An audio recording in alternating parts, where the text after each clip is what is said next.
Hello friends, मैं हूँ Shweta Singh from the voice of my heart. और आज है होली का दूसरा दिन, होली के बाद का दूसरा दिन। और अब हम लोग तैयारी कर रहे हैं नोएडा वापस जाने की। So this is my look for today. मेरी ननद भी तैयार हो चुकी है। हाँ, नहीं नहीं, कोई नहीं। और पैकिंग तो हो चुकी है ऑलमोस्ट, थोड़ी बहुत और बाकी है। हाँ। सो बच्चे भी रेडी हो रहे हैं, मैं बाद में बताऊंगी। और काफ़ी अच्छा गुजरा वक्त होली का। एंड सभी ने इन्जॉय किया है। और आई होप सो कि आपको मेरे सारे vlogs, Kashi Vishwanath temple Holi special, Holika दहन स्पेशल, जिसको मैंने पार्ट 1 पार्ट 2 में आप लोगों को भेजा था, अपलोड किया था, आप लोगों को पसंद आया हो। And keep watching my channel. और जितना हो सके please please please share your comments too, because your comments means a lot to me. कोई भी अगर एरिया ऑफ इम्प्रूवमेंट हो, उसे भी आप अपने कमेंट सेक्शन में ज़रूर मेंशन करें। तो मिलते हैं कुछ बाकी की तैयारियों के बाद।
पॉकेट में रखे थे, छोड़ रहे हैं गंगा जी में छोड़ रहे हैं। हाँ तो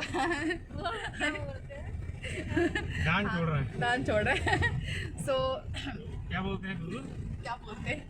सो एक हफ्ता हम लोगों ने गुजारा, बहुत मज़े किए। काशी विश्वनाथ टेम्पल से लेके हर जगह जहाँ जहाँ घूमना था। हाँ गांव नहीं जा पाई, कहाँ बस एक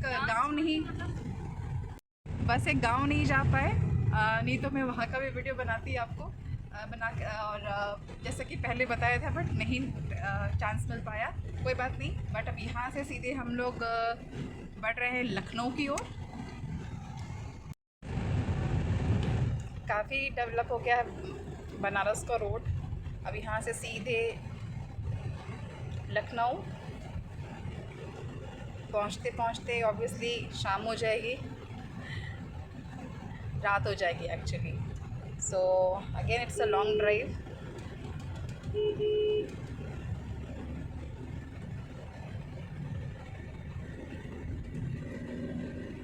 यहाँ का व्यू काफ़ी अच्छा है।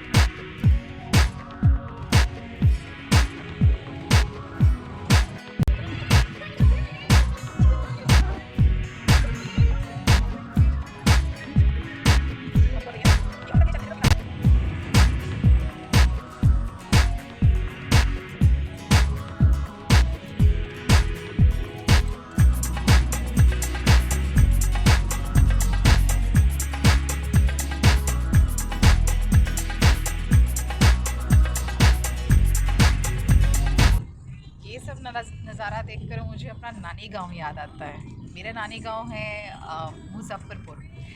वहाँ की फ़ेमस चीज़ें हैं जैसे कि आम के बहुत सारे बागीचे, लीची एंड जामुन। और मुझे याद है, मतलब काफ़ी अरसा हो गया, एक ज़माना हो गया मुझे अपने नानी गांव जाते हुए गए हुए। तो मुझे याद है बचपन में जब हम लोग नानी गांव जाते थे तो नानी पहले ब्रश का उतना फैशन नहीं था, तो नानी गांव में मेरे नीम का पेड़ हुआ करता था। एंड तो वहाँ पे लोग क्या करते थे कि नीम का दातुन इस्तेमाल करते थे। और जो बांस के पेड़, वहाँ पे काफ़ी सारे बांस के पेड़ भी हैं। तो बांस के पेड़ जो पतली पतली टहनियाँ होती थी ना, तो वो हमारे लिए आता था, क्योंकि बच्चों को स्पेशली कड़वी चीज़ें तो पसंद होती नहीं थी। तो मुंह में जहाँ नीम का डंडा लगाया ब्रश करने के, तो हमारी पूरा मुंह का टेस्ट ख़राब हो जाता था। तो नानी क्या करती थी कि सभी बच्चों के लिए पतली पतली एकदम लकड़ी जैसी जो बांस की जो डंडियाँ होती थी वो लेकर आती थी, ताकि हमें बहुत अच्छा लगता था उसे चबाने, क्योंकि बहुत मीठा होता था। तो आप लोगों ने बचपन में कभी अपार्ट फ्रॉम ब्रश अगर दातुन किया है कि नहीं किया है, बांस का, नॉट नीम का, अगर किया है तो ज़रूर कमेंट सेक्शन में लिखें और बताएं।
नंदू पनीर खाएंगी? ना ए नंदू नूडल्स खाएंगी? ना ए नंदू शरबत पिएंगी? ना ए नंदो खैबू न पियबू मोटैबू कैसे? ए नंदो खैबू न पियबू मोटैबू कैसे? अपन राजा जी के छतिया पे डलबू कैसे? अपन राजा जी के छतिया पे डलबू कैसे? तो हम लोगों ने खाना खा लिया है और रात बहुत हो चुकी है, तो मिलते हैं सुबह। Till then good night. और देखते रहिए मेरा channel which is Shweta Singh voice of my heart. Share करिए, सब्सक्राइब करिए, do like share comment etcetera etcetera etcetera. Good night.